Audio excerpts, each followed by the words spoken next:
Hi, so in this session we're going to make a whipped mascarpone ganache. With this I'm going to start off, I've got some cream and some granulated sugar, doesn't matter if it's granulated or caster, granulated is obviously cheaper. I've then got vanilla pod, okay? Lovely fresh vanilla pod, and what I'm going to do quickly, I'm going to just split that in half. And then using the back of my knife, I'm going to open up the pod, and scrape the seeds out the centre of the pod and put those in with my cream and my sugar. And I'm also going to add the actual pod. So the flavour is in the pod. There's not really much flavour in the seeds, but it gives a visual look. Okay, so both lots are going to go in there, and what I'm trying to do is put in lots of flavour, because otherwise with the mascarpone it doesn't really taste as much. What I'm going to do as well, when I'm finished with these vanilla pods, I'm going to wash them and dry them out, and I'll put them in a bucket of sugar, which I call vanilla sugar, and it's actually vanilla sugar I've used in my ganache today to really enhance that flavour. So I'm going to put that on a low heat, and the reason I want it on a low heat is that I want that to infuse. I want that to get as much flavour as I can out of that vanilla pod. So while I'm waiting, I've just got my other ingredients ready. So I've got some white chocolate, I've then got some mascarpone, and then I've got my second measure of cream. What's going to happen is, when this is ready, I'm going to pour it in with my white chocolate, and I'm going to emulsify that. It's always best that when you're melting and mixing chocolate and cream, that you get a really good emulsification, and the best way is using a stick blender. From that, I'm then going to add my mascarpone and my second measure of cream, and then what I'll do is I'll pour it into a bowl, and then I'll clean film the surface of that. What I need to then do is leave it for about 6 hours to cool, and then I can whip it up. So my cream has come to the boil. I'm just going to remove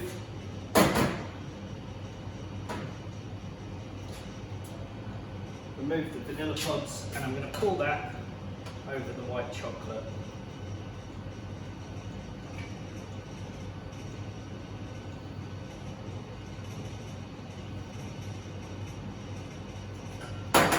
Best thing to do, just leave that to stand for a minute, and what that will then do is that will help that white chocolate to soften and melt, so then when you blend it in, it's ready to go.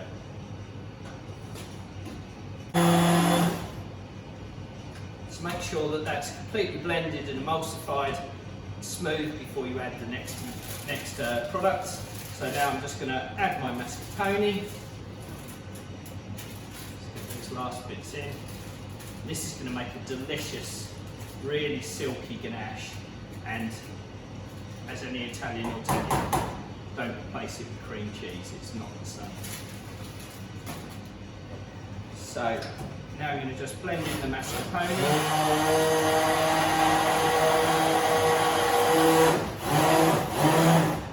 and blend in the cream.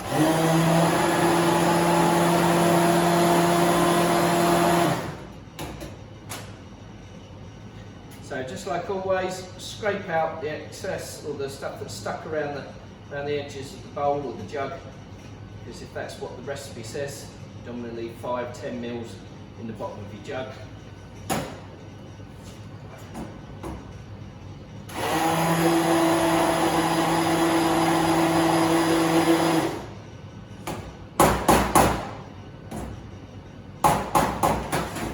So that's now mixed. Really, really simple thing to make.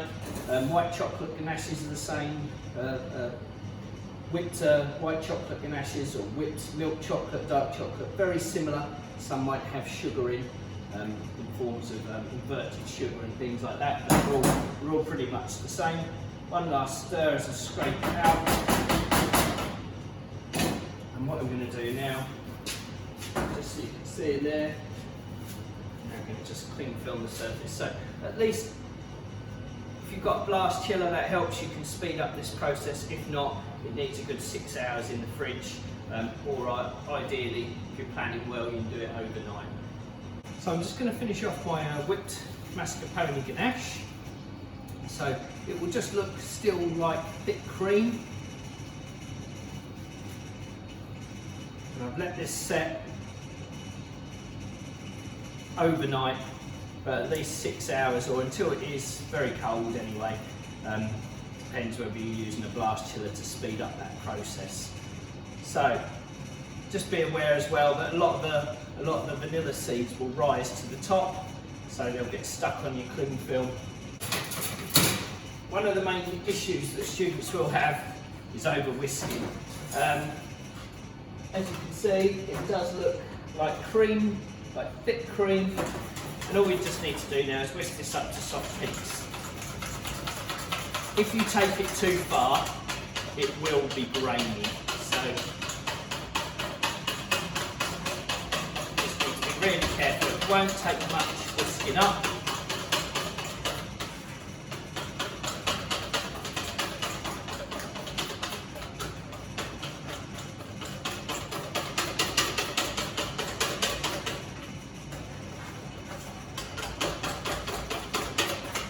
And it will set even more in the fridge, so just be wary of that as well.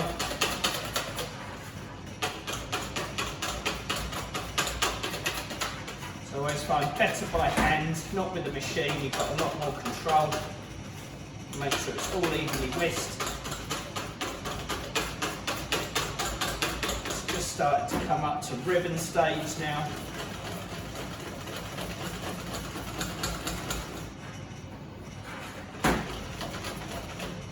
Stop every minute or so. When it gets to this stage, it is just about right. And that is ready. I don't want to whisk it any more than that. So it's soft peaks. Like I say, it will set. It will set in the piping bag as well. I'm going to be using this to pipe out, so I want it nice and smooth and silky. This can be used as a layer in entremet. It'll set quite nicely.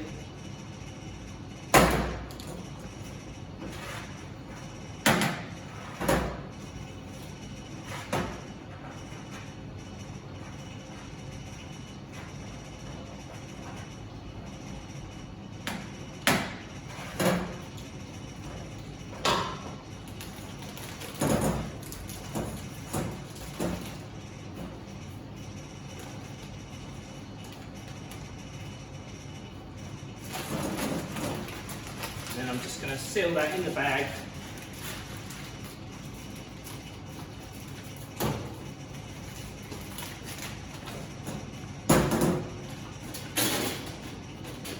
Don't want to waste any of it, it's so delicious.